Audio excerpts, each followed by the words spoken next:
Hello everyone, this is Neha Saini in front of you. तो जैसा कि मैंने आपको चैप्टर स्टार्ट कराया था कॉन्सेप्ट ऑफ मोमेंट, उसमें मैंने आपको बहुत अच्छे से समझाया था कि मोमेंट क्या होता है। चैप्टर को आगे की तरफ ले जाते हुए हम लोग आज शुरू करने वाले हैं कि हम लोग उसका रिप्रेजेंटेशन कैसे करें। यानी कि जो मोमेंट होता है, जैसे कि मैंने आपको बताया था, मोमेंट के बहुत सारे टाइप्स होते हैं, लेकिन नॉर्मली हमारा जो मोमेंट होता है वो क्या होता है, फोर्स ही होता है। अब जैसे कि आप किसी भी गेट को खोलने के लिए फोर्स लगाते हो, तो उस पर हम क्या लगाते हैं, एक तरह का मोमेंट, जिसको हम क्या बोलते हैं, टॉर्क। टॉर्क क्या होता है, सिंपली आप जब भी मान लीजिए किसी लीनियर मोशन में आप फोर्स लगा रहे हो, तो या तो आप उसको पुश करोगे या फिर आप उसको पुल करोगे, दो ही तरह से फोर्स लगाओगे। लेकिन हम लोग जब नॉर्मली किसी एंगल पर फोर्स लगाते हैं, जैसे कि हम लोगों को अगर गेट खोलना होता है और हम लोग गेट खोलने के लिए फोर्स लगाते हैं, तो हम जब गेट खोलते हैं तो मान लीजिए गेट ऐसे है, तो वो ऐसे खुलेगा ना, ऐसे बंद था, मैंने यहाँ से पकड़ के खींचा तो वो ऐसे खुलेगा। तो देखिए यहाँ पर एक एंगल बनता है, इस एंगल की वजह से एक्चुअल में हमारा फोर्स क्या कहलाएगा, टॉर्क। यानी एक एंगुलर फोर्स को क्या बोला जाता है, टॉर्क बोला जाता है, और उसी को हम मोमेंट का नाम दे देते हैं। सो आई होप आपने ये वाली वीडियो बहुत अच्छे से देखी होगी, समझी होगी, और ये देखा होगा कि एक्चुअल में टॉर्क क्या होता है। आज मैं आपको इसका ग्राफिकली यानी कि ग्राफ के थ्रू और डायग्राम के थ्रू समझाऊंगी कि एक्चुअल में मोमेंट क्या होता है। उससे पहले जल्दी से अपनी पेन, अपनी नोटबुक साथ लेके बैठ जाइए, कहीं अच्छे से कोने में बैठ जाइए जहां कोई भी आपको डिस्टर्ब ना करे, क्योंकि ये वीडियो आपके लिए बहुत इंपॉर्टेंट होने वाली है, क्योंकि ये क्वेश्चन आपका आ सकता है एग्जाम में। ठीक है, वैसे तो मैं सभी में ही बोलती हूँ कि ये क्वेश्चन आ सकता है, लेकिन ये सही में आ सकता है, क्योंकि कुछ नहीं पता होता एग्जामिनर कहाँ से क्वेश्चन पुट अप करके देगा। तो आप लोग अपनी तरफ से बेस्ट कीजिए। अगर आपको कुछ समझ में नहीं आता है तो आप मुझे कमेंट करके बता सकते हैं। कहीं पर भी कोई भी अगर कंफ्यूजन आती है तो ऐसा नहीं सोचना है कि आप लोग वैसे पढ़ रहे हो यूट्यूब से तो डाउट कैसे सोल्व होंगे। आप जस्ट जो भी वीडियो देख रहे हो, जो भी आप वीडियो देख रहे हो, जस्ट उसके नीचे कमेंट बॉक्स में अपना डाउट कमेंट कर दीजिए, आपके कमेंट का जरूर सॉल्यूशन होगा। अभी तक ऐसा नहीं हुआ है कि किसी बच्चे ने कमेंट किया हो, डाउट पूछा और हमने क्लियर ना किया हो। तो हम लोग आपको बेस्ट देने की कोशिश कर रहे हैं, लेकिन बेस्ट में बेस्ट तब होगा जब आप अपनी तरफ से कोशिश करोगे, और आप कोशिश तभी करोगे ना जब शांति से बैठोगे, समझोगे। समझ में नहीं आएगा तो डाउट कैसे आएगा, है ना, और डाउट आएगा नहीं तो क्लियर कहाँ से होगा। तो शांति से बैठ जाइए, अपनी नोटबुक और अपना पेन ले लीजिए और आराम से देखिए और समझिए। ठीक है, तो देखिए आज का हमारा क्या टॉपिक होने वाला है। सबसे पहले तो जो चैप्टर हमने शुरू कराया था कॉन्सेप्ट ऑफ मूवमेंट, यानी कि हम लोगों ने टोटली मूवमेंट के बारे में बात करना था, है ना। तो आज मैं आपको सिखाऊंगी ग्राफिकल रिप्रेजेंटेशन ऑफ मूवमेंट, यानी कि हमारा जो ग्राफिकल रिप्रेजेंटेशन होता है मूवमेंट का, वो कैसे होता है। इसके डेरिवेशन को समझाने से पहले मैं आपको थोड़ा सा इन ग्राफ के बारे में समझाना चाहूंगी। वैसे आपने ग्राफ बहुत देखे होंगे, हम लोगों को क्या लगता है कि ग्राफ ये होते हैं, एक साइड वर्टिकल लाइन, एक साइड हॉरिजॉन्टल लाइन, और बीच में जो भी होगा स्लोप वगैरह जो हम फाइंड आउट करेंगे वही हमारा क्या होता है, ग्राफ। लेकिन ऐसा नहीं है। ठीक है, मूवमेंट में ग्राफ हमारा बिल्कुल एक डायग्राम की तरह होता है। यहाँ पर आप इसको देख ही सकते हैं, ये देखने में कुछ इस तरह से लग रहा है जैसे कि यहाँ पर सिंपली हमारे पास क्या है, एक रेक्टेंगुलर टाइप शेप है, लेकिन ऐसा नहीं है। ये सारे फोर्सेस की अलग अलग फॉर्म है। अब ये कैसे आई है, कैसे हमें इसको सॉल्व करना है, वो मैं आपको बताऊंगी। पहले आप एक बार इन दोनों डायग्राम को अच्छे से देखकर समझने की कोशिश करिए, क्या आपके कुछ समझ में आ रहा है इस डायग्राम में। क्योंकि अगर आप लोग खुद से एक बार इसको एनालाइज कर लेंगे, फिर आप लोगों के लिए सारी चीजों को समझना बहुत ज्यादा क्या हो जाएगा, आसान हो जाएगा। ठीक है, सो देखिए मैं आपको थोड़ा सा इसमें बताती हूँ। हमने क्या किया, हमारे पास कोई भी एक लाइन थी, ठीक है, ये लाइन थी हमारे पास CD। मैंने इसके ऊपर कोई भी फोर्स लगाया कुछ इस तरह से, तो आप देख सकते हैं मैंने फोर्स की डायरेक्शन इधर रखी है, तो हम फोर्स लगा रहे हैं कुछ इस तरह से। ठीक है, अब यहाँ पर एक पॉइंट है ये, उसको मैंने परपेंडिकुलरली शो किया है किसके ऊपर, हमारे CD पे। यानी कि CD क्या है, परपेंडिकुलर है हमारे किस पे, CD पे। AM परपेंडिकुलर है हमारी CD पे। आप एंगल देख सकते हो, एंगल कितना है 90। इसको देखने के बाद आप थोड़ा सा इस ग्राफिकल मेथड को समझिए। यहाँ पे क्या समझाने की कोशिश की जा रही है, हमारे पास एक पॉइंट है C, ठीक है। हमारे पास एक वर्टिकल फोर्स था, हॉरिजॉन्टल फोर्स था। इसको जिन बच्चों को नहीं पता है बेसिक वो समझ लीजिए बच्चा। जो खड़ी हुई लाइन होती है उसको बोलते हैं वर्टिकल, ठीक है, और जो लेटी हुई लाइन होती है उसको बोलते हैं हॉरिजॉन्टल, ठीक है। ये चीजें आपको आनी चाहिए क्योंकि ये बहुत ज्यादा जरूरी होते हैं, इसी पे हमारी फिजिक्स बेस्ड है। सो हमारे पास एक साइड था F और एक साइड था V। हमने दोनों का रिजल्टेंट निकाला। जब भी हमारे पास दो कोई भी वेक्टर क्वांटिटी होती है हम उनका क्या कर सकते हैं, रिजल्टेंट निकाल सकते हैं। तो मैंने F और V का क्या निकाल दिया, रिजल्टेंट। इस पॉइंट को मैंने नाम दे दिया D। अब मैंने क्या किया, F और R के बीच का रिजल्टेंट निकाला तो क्या आया S। इस पॉइंट को नाम दे दिया मैंने A।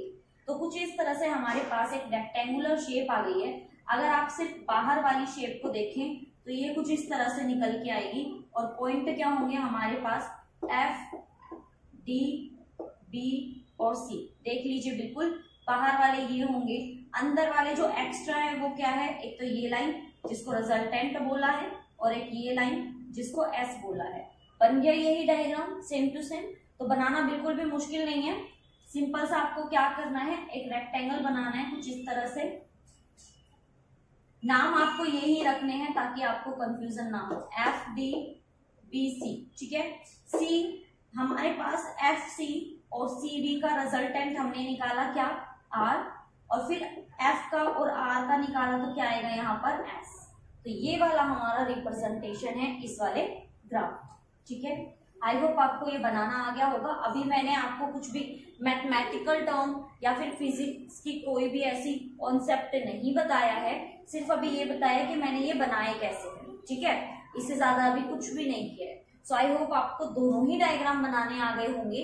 अब मैं इसकी रिप्रेजेंटेशन बताऊंगी कि एक्चुअल में हमने ये दोनों बनाए क्यों हैं और कैसे बनाए हैं।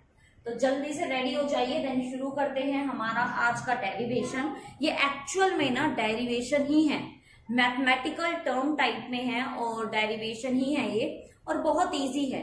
आप एक बार करेंगे ना इसको तो आपको एक बार में ही समझ में आ जाएगा, लेकिन उसके लिए शर्त ये है कि आपको ध्यान देना होगा। अगर आप ध्यान देंगे तो आपकी अभी समझ में आ जाएगा, अदरवाइज फिर आप लोग सोचोगे कि ये तो आ ही नहीं रहा है ना। देखो बच्चा, तो ग्राफिकल रिप्रेजेंटेशन ऑफ मूवमेंट। अब हम मूवमेंट का ग्राफिकल रिप्रेजेंटेशन सीखने वाले हैं। तो वो क्या होता है, लेट अस कंसीडर, सबसे पहले हमें कंसीडर करना है a force F represented in magnitude and direction. सबसे पहले हमने एक फोर्स ले लिया जो डायरेक्शन भी बता रहा है और मैग्नीट्यूड भी बता रहा है, बाय वेक्टर CD।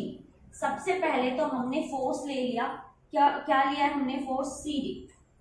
ये हमारा क्या है, फोर्स। डायरेक्शन मैंने आपको बता दी है, डायरेक्शन ये है उधर के साइड, और मैग्नीट्यूड इसका F है। मैग्नीट्यूड का मतलब होता है कितना फोर्स उस पर लग रहा है, तो F फोर्स लग रहा है बाय वेक्टर CD। तो CD हमारे पास एक वेक्टर है, शोन एज शोन, जैसा कि दिखाया गया है। Find its momentum about A। हमें क्या करना है, A पर मोमेंटम फाइंड आउट करना है। Now draw AM perpendicular to CD। तो हमने क्या कर दिया, AM डाल दिया CD पर जो कि परपेंडिकुलर है CD पर, and joining the AC and AD। हमने फिर बाद में क्या किया, जब AM को डाला CD के ऊपर परपेंडिकुलर, तो हमने AC को और AD को क्या कर दिया, आपस में ज्वाइन कर दिया, आपस में मिला दिया, सिंपल। नेक्स्ट देखिए, moment of force F about A। अब हमें मोमेंट कहाँ निकालना है, यहाँ पे निकालना, इस पॉइंट पे हमें मोमेंट निकालना है। Find moment at that point. यहाँ पे हमें क्या निकालना है, हमें यहाँ पे मोमेंट फाइंड आउट करना है। तो क्या होगा, देखिए इसका अच्छे से ध्यान रखिएगा, गलती नहीं करनी है। क्या होगा, फोर्स इंटू AM। तो फोर्स तो क्या हुआ हमारा CD, फोर्स तो क्या होगा, इसकी वैल्यू हमारी CD है, और क्या है हमारा AM, यानी कि ये। इन दोनों की जब आप मल्टीप्लाई कर दोगे तो आपके पास क्या निकल के आएगा, मोमेंट ऑफ फोर्स निकल के आएगा।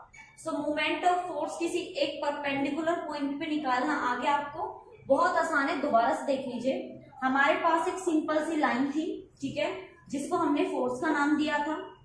फिर हमने कहा कि इसके ऊपर एक परपेंडिकुलर डाल देते हैं, तो हमने इस पॉइंट का नाम रख दिया था ए, ठीक है। फिर हमने कहा कि मुझे इस ए पॉइंट पे क्या निकालना है, मुझे इस पे मोमेंट निकालना है। तो बहुत इजी है, जस्ट क्या कर दीजिए, फोर्स इनटू में जो परपेंडिकुलर लाइन है उसका क्या कर दीजिए, मल्टीप्लीकेशन।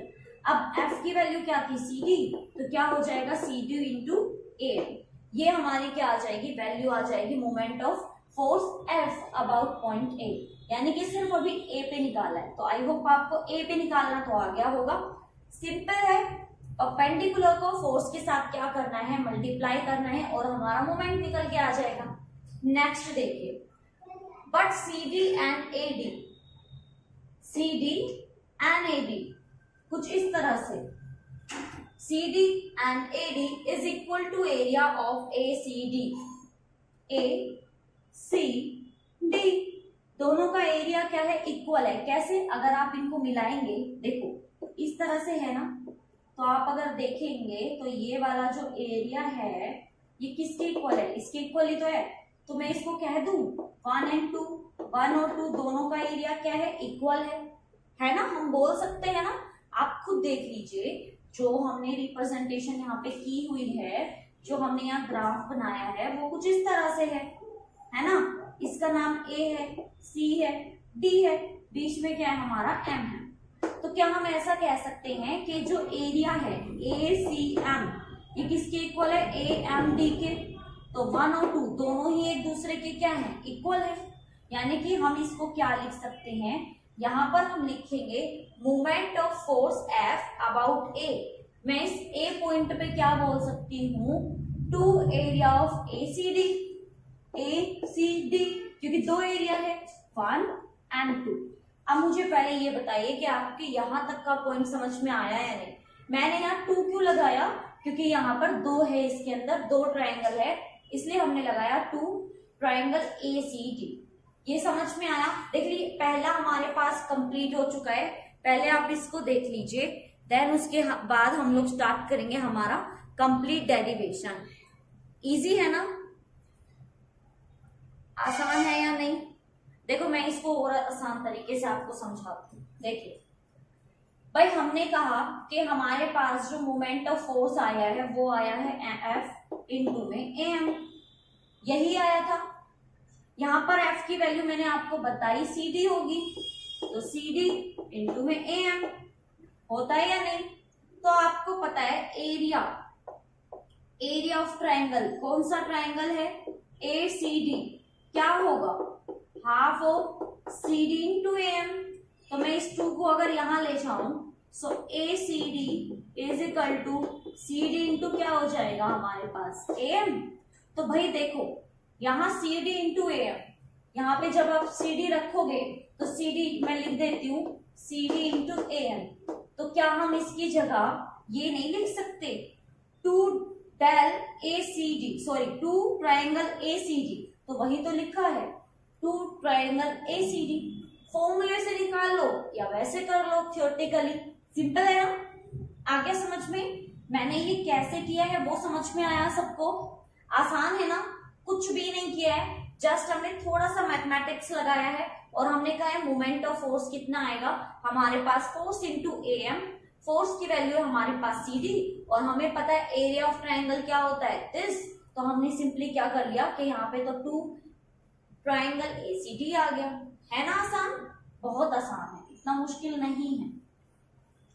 सो हमारे पास ये वाला तो हो गया, हमने यहाँ पर मोमेंट फाइंड आउट करके दिखा दिया, यानी कि मोमेंट ऑफ फोर्स एट ए हमारा कितना होगा, 2 ऑफ ट्राइंगल ACD।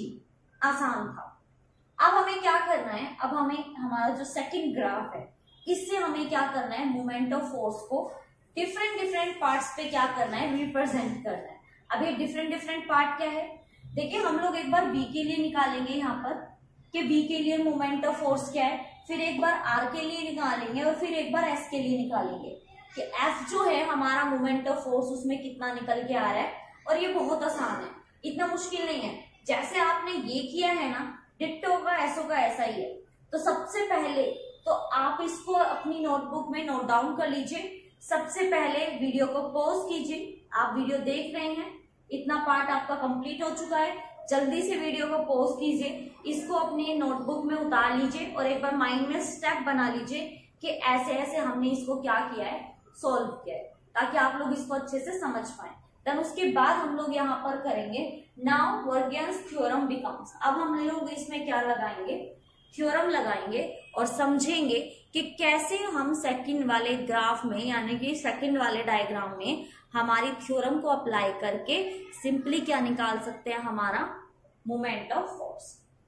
तो चलिए फिर शुरू करते हैं हमारा मोमेंट ऑफ फोर्स। तो सबसे पहले नाउ वर्गियंस थ्योरम बिकम, हम यहाँ पे सबसे पहले क्या निकालेंगे, moment of v about f। ठीक है, चलिए निकालें moment of v about f। सबसे पहले हम मोमेंट निकालेंगे v के लिए और किसके अबाउट, f के, क्योंकि फोर्स ही निकालना है हमें। सिंपली हमें क्या करना है, यहाँ पे फोर्स ही निकालना है ना। तो यहां सिंपली देखिए हमारे पास हमें ये निकालना है इसके अबाउट।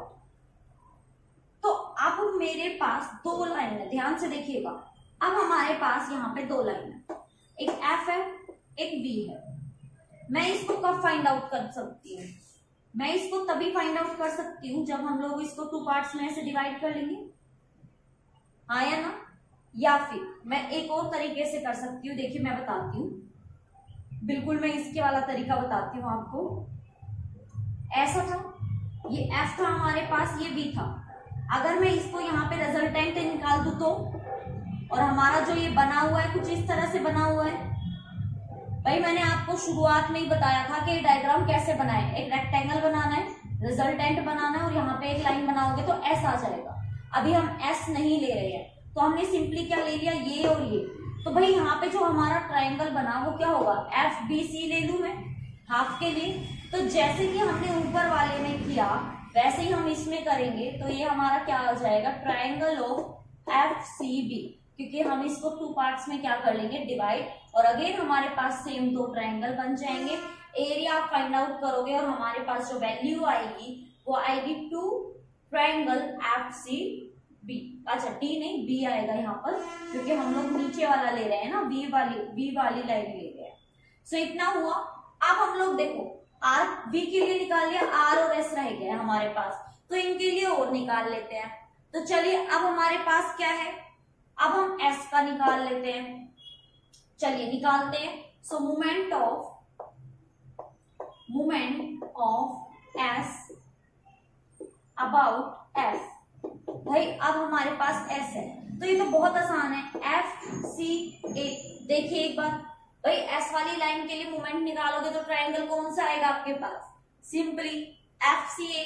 और इसमें भी हम लोग क्या लेंगे, 2 ऑफ ट्राइंगल FCA। अब ये मत कहना ये कैसे आया, क्योंकि आपको पता है ट्राइंगल होता है आपका ये वाला, एरिया निकालोगे तो 2 कहाँ आ जाएगा, इधर के साइड। तो सिंपली हम ये वाली साइड ले रहे हैं, तो ये मत कहना कि 2 कहाँ से आ रहा है बार बार, भाई 2 यहाँ आ जाता है ना। और हम लोगों को तो पता ही है ब्रैकेट टू हाइट वाला सिस्टम। अब हम S के लिए निकाल चुके हैं, अब हम किसके लिए निकालेंगे, अब हम निकालेंगे R के लिए। तो moment of R about F। तो भाई R देखिए कहां पे है, FCD, 2 ऑफ ट्राइंगल FCD। एक बार अच्छे से देख लीजिए इसको यहाँ पर। अच्छा S के लिए है ना ये A आएगा, अरे ये ध्यान रखो, मैं एक बार आपको दोबारा से बताती हूँ। यहाँ पर ये कंप्लीट हो चुका है, देखो दोबारा से। जब हम लोग V के लिए निकाल रहे थे तो ये 2 लाइन मेन थी, तो हमने क्या लिया, FCB। जब हम लोगों ने S के लिए निकाला तो ये है FCA आएगा। सो आप खुद ध्यान रखिएगा, FCA। फिर हमने निकाला किसके लिए, R के लिए, तो भाई ये वाला ट्राइंगल आएगा ना, FCD। तो आप लोग मिस्टेक मत करिएगा, क्योंकि मुझे तो ऐसे करके देखना पड़ता है ना, तो मुझे तो ऐसा ही दिखाई दे रहा है यहाँ से। तो आप लोग अच्छे से समझ के तब ये तीनों की तीनों चीजें उतारिएगा, मेरी तरह नहीं ऐसे करके, आपकी तो नोटबुक आपके सामने है, थोड़ा सा ध्यान दोगे समझ में भी आएगा और कर भी दोगे। ठीक है, तो पहले मुझे ये बताओ, ये सारा सिस्टम सबको समझ में आया? ये वाला सबको समझ में आया? लास्ट पार्ट करें इसका, कैसे आएगा कैसे नहीं आएगा, लास्ट पार्ट करें सब इसका। चलिए, अब हम लोगों ने तीनों जो हमारी यहाँ पे वेक्टर्स हैं उनकी वैल्यू निकाल ली है अबाउट एफ। अब देखिए यहाँ पर क्या होगा, सिंपली सिस्टम एरिया निकालेंगे आप एफ सी बी का कंप्लीट। तो देखिए बट यहाँ पर आपको देखना है area of triangle F C B. भाई ट्रायंगल एफ सी बी, जब आप इसका ट्रायंगल निकालेंगे तो कितना आएगा हमारे पास, सम ऑफ मोमेंट सबका क्या कर दीजिए आप, सम कर दीजिए। डायग्राम को देखते जाओ, moment V and S about F. भाई एफ सी बी, एफ जो हमारा एस और वी आया है उसी को ही लोगे ना, तो कितना आएगा हमारे पास, देखो जो ये आया है सारा इसको क्या कर देना है, हमको सम करना है वी और एस के लिए। तो एफ सी बी हो गया, एफ सी बी प्लस, और एस के लिए कितना है हमारा 2 डेल एफ सी ए। देख लो मैंने अभी सिर्फ और सिर्फ एस के लिए और वी के लिए निकाला है, तो देखो जल्दी से कितना आया, ये सबके समझ में आया, जल्दी बताओ। तो इसको मैं क्या लिख सकती हूँ, सी डी ए, और इसको क्या लिख सकती हूँ, एफ सी ए को, इसको ऐसे रहने दो। So triangle of F C A, तो भाई इन दोनों से जब आप सोल्व करोगे तो आपके पास क्या आएगा, इसके पास बताइए, जब आप इसको सोल्व करोगे तो हमारे पास क्या निकल के आएगा, ये निकल के आएगा 2 ऑफ एफ सी डी। और यही हमें क्या करना था, फाइंड आउट करना था कि हमारा जो मोमेंट आएगा वो हमारा क्या होगा, सिंपल होगा। और अगर आप इस चीज को यहाँ नोटिस करें तो एक्चुअल में जो ये आ रहा है एफ सी डी, ये तो एक्चुअल में आपका मोमेंट ऑफ आर है, which is equal to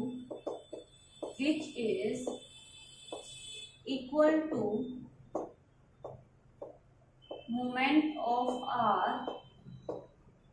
about F. ये तो हमारा मोमेंट ऑफ आर के इक्वल है जो कि एफ है, सिंपल। तो ये तो हो गया हमारे पास कंप्लीट रिप्रेजेंटेशन ऑफ मोमेंट तीनों का, एफ एस और आर का। सिंपली आपको क्या करना था, इक्वल करना था। और हमें पता लगा कि जितने भी फोर्स लग रहे हैं वो तो सारे के सारे किस में लग रहे हैं, सारे के सारे रिजल्टेंट में लग रहे हैं। देखिए मैं आपको थोड़ा सा रिजल्टेंट का कॉन्सेप्ट बता देती हूँ। रिजल्टेंट का कॉन्सेप्ट क्या कहता है, अगर आपके पास दो वेक्टर हैं, ठीक है, जैसे कि यहाँ पर एफ था, वी था और यहाँ पे एस था, तो हमने कहा यहाँ पर क्या होता है, रिजल्टेंट होता है। तो जितना भी आप फोर्स लगाओगे सारा का सारा किसके इक्वल होगा, रिजल्टेंट के इक्वल होगा। तो इन चीजों को आपको थोड़ा सा समझते हुए चलना है। अब जल्दी से इसका स्क्रीनशॉट ले लीजिए, अगर आपके समझ में आ गया है तो जल्दी से इसका स्क्रीनशॉट ले लीजिए, क्योंकि अभी ये कंप्लीट नहीं हुआ है, अभी इसका वन पार्ट आपका रह रहा है। तो सबसे पहले तो आप इसका स्क्रीनशॉट ले लो, एक एक पॉइंट समझ लो, एंड आई होप कि आपको कंप्लीट समझ में आ गया होगा। और एक बात, अगर किसी भी बच्चे को इसमें कोई भी कंफ्यूजन है तो वो मुझे कमेंट करके बता सकता है। और दूसरी बात, खुद से भी एक बार इसको करने की कोशिश करिएगा, क्योंकि मुझे पता है एक बार में चीजें अगर नहीं आती है तो बच्चे थोड़े से नर्वस हो जाते हैं। तो आपको टेंशन नहीं लेनी है, नर्वस नहीं होना है, चीजों को समझने की कोशिश करनी है और खुद का भी थोड़ा सा दिमाग लगाना है। ऐसा नहीं है कि कंप्लीटली आप वीडियो पर ही डिपेंडेंट होंगे, बुक की भी आप हेल्प ले सकते हो अगर आपको कोई पॉइंट समझ में नहीं आता है, ठीक है। बुक से अच्छा तो कोई दोस्त हो ही नहीं सकता भाई, है ना, टीचर्स भी तो बुक से ही पढ़ाते हैं। तो आपको जस्ट क्या करना है, समझना है। सो चलिए अब हम लोग इसका जो सेकंड पार्ट है उसको करेंगे, कैसे समझना है उसको, कैसे करना है वो भी बहुत अच्छे से करेंगे। लेकिन उसको करने से पहले इस पार्ट को अच्छे से समझ लीजिए, क्योंकि अगर आपको ये वाला पार्ट समझ में नहीं आएगा तो सेकंड वाला भी नहीं आएगा। अच्छे से करना है तो फर्स्ट पार्ट भी अच्छे से करो, सेकंड भी अच्छे से करो। अच्छे से तैयारी कर लीजिए, ये क्वेश्चन आ सकता है आपके एग्जाम में। Graphical representation of moment point बहुत अच्छा है, ठीक है। तो कोशिश करते रहिए, कोशिश करने वालों की कभी हार नहीं होती, ये तो आप जानते ही हैं, ठीक है। तो चलिए फिर शुरू करते हैं इसका दूसरा पार्ट और फटाफट से इसको फिनिश करते हैं। अब हमें क्या करना है, जस्ट हमने अभी अभी जो मोमेंट ऑफ फोर्स का रिजल्टेंट फाइंड आउट किया आर की फॉर्म में, जस्ट हमें सेम उसी की ही नेक्स्ट टर्म को यहाँ पर फाइंड आउट करना है। यहाँ पर हम देखेंगे कि अगर सभी फोर्सेस पैरेलल हैं तो, और अगर सभी फोर्सेस जो हैं वो पैरेलल तो हैं लेकिन इक्वल नहीं है। भाई एक फोर्स अगर इस डायरेक्शन में जा रहा है, एक फोर्स अगर इस डायरेक्शन में जा रहा है, तो दोनों पैरेलल तो हैं लेकिन एक दूसरे के क्या नहीं है, इक्वल, क्योंकि एक दूसरे के अपोजिट हैं, अनलाइक हैं। यहीं पर ही हमें ये कंप्लीट जो हमारा फॉर्मूला है, आई मीन टू से कॉन्सेप्ट है, उसको यहाँ पर लगाना है और समझना है किस तरह से हमारे जो मोमेंट होते हैं वो काम करते हैं। तो चलिए फिर शुरू करते हैं। सबसे पहले in case of parallel forces, यानी कि हम जितने भी फोर्सेस लेंगे, जो कि हमने डायग्राम में देखा था, V फोर्स था, S था और हमारे पास R था, और उन सभी फोर्सेस जो थे हमारे, उनको हमने क्या ले लिया है, पैरेलल। क्योंकि पहले जो हमारे फोर्सेस थे वो सारे किस में थे, ट्रायंगल में, तो कुछ इस तरह से थे। रेक्टेंगल में सबको क्या किया हुआ था, ये F था हमारे पास, यहाँ पे V था, ये हमारा R था और यहाँ पे क्या था, S। हमने इन सबको क्या ले लिया है, जितने भी फोर्स है उनको पैरेलल ले लिया है। आप देख सकते हैं V वाला फोर्स, R बीच वाला फोर्स और S ये वाला फोर्स, और मैंने कंप्लीट फोर्सेस को यहाँ पर किस में ले लिया है, पैरेलली ले लिया है, जैसा कि आप डायग्राम में देख सकते हैं। आपको ये वाला डायग्राम देखना है, ठीक है। तो हमें देखना है कि जब सभी फोर्सेस हमारे पैरेलल होते हैं तो कैसे वो बिहेव करते हैं। सो देखिए यहाँ पे क्या है हमारे पास, let two parallel coplanar force V and S। सबसे पहले हम कोप्लेनर ले रहे हैं V एंड S को, clear. Are acting on a body at a point P and Q। भाई V वाला कौन से पॉइंट पे है, P पे, और S वाला कौन से पे है, Q पे। तो हमने दो ले लिए हैं V एंड S, और दोनों किस किस पे है, एक P पे है और एक Q पे है। Simple. According to symmetry their resultant will be equal to sum of two forces and along the direction of these two applied forces. हमने कहा कि अगर हम इनका रिजल्टेंट फाइंड आउट करें, यानी कि V का और S का अगर आप रिजल्टेंट फाइंड आउट करोगे तो वो उसी डायरेक्शन में आएगा जिस डायरेक्शन में आपका S और V है, ठीक है। So now let us find moment of all forces about A point C। अब अगर आप ध्यान से देखेंगे तो C हमारा ये पॉइंट है, ये जो है हमारा C है। अब हमें इस C पॉइंट के अलोंग क्या करना है, सारे के सारे फोर्सेस का मोमेंट निकालना है।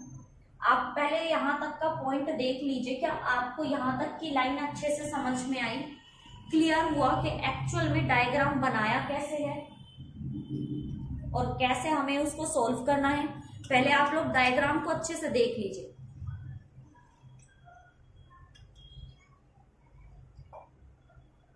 आ गया समझ में, आसान है ना, कुछ भी नहीं करना है। हमारे पास डायग्राम में जितने भी फोर्स थे उन सभी फोर्सेस को पैरेलल रख दिया है हमने, और कहा है कि V और S जो हमारे पास फोर्स है उनका हमें क्या करना है, रिजल्टेंट निकालना है। और फिर हमें कहा गया कि जो भी रिजल्टेंट आएगा वो रिजल्टेंट इन दोनों के क्या आएगा, सेम डायरेक्शन में आएगा। दूसरी बात, हम लोग जो मोमेंट निकालेंगे वो किसके अलोंग निकालेंगे, C के अलोंग, ठीक है। आगे देखिए, sum of moment of force V and S about C। हम लोग निकालेंगे along C V and S का मोमेंट, जैसा कि आप देख सकते हैं। तो अब हमें जस्ट क्या करना है, हमें जस्ट इसमें फॉर्मूला अप्लाई करना है जो कि हम अब तक करते आए हैं, और सिंपली हमारा क्या आ जाएगा यहाँ पे, रिजल्टेंट। देखिए यहाँ पे sum of moment of force V and S about C।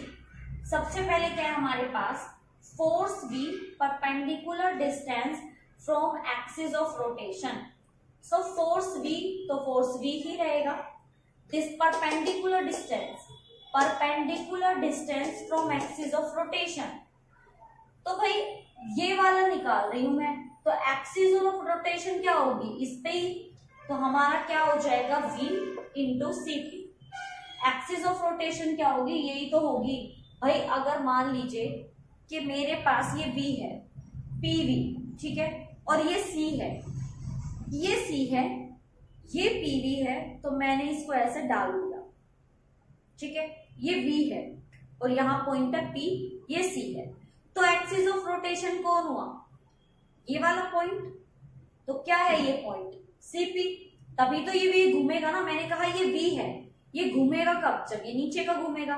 तो एक्सिस ऑफ रोटेशन क्या आएगा मेरा, cp।